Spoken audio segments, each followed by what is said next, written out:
একটা মেয়ের সম্পর্কে ঠিক ততটাই কথা বলুন যতটা আপনি আপনার বোনের ব্যাপারে শুনতে পাবেন। কিছু ভুল যেমন মানুষকে শিখতে সাহায্য করে, তেমনি কিছু আঘাত মানুষকে বদলে যেতে সাহায্য করে। কতটা ভাগ্যবান সে হতে পারে যাকে পাওয়ার জন্য একটা মানুষ কাঁদে। হায়রে ভালোবাসা! হাজার কষ্টের মাঝেও যদি কেউ তার মানুষকে মনে রাখতে পারে, তাহলে সেই মানুষটি তাকে সত্যিকারের অর্থে ভালোবাসে।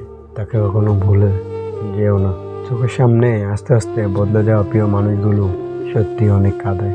এই শহরে ভদ্র ছেলেদের জন্য মেয়েদের মনে প্রেম জাগে না, যেটা জাগে সেটা হলো সহানুভূতি। সম্পর্ক আর পরিবার এমন এক মূল্যবান জিনিস যা সময় না দিলে নষ্ট হয়ে যায়। দুঃখ মানুষের জীবনে একটি ব্যক্তিগত গান, যা মানুষের নিজে ছাড়া অন্য কেউ শুনতে পায় না। তুমি কি বুঝতে পারো না একটা মুহূর্ত তোমাকে ছাড়া থাকাটা কতটা কষ্টকর?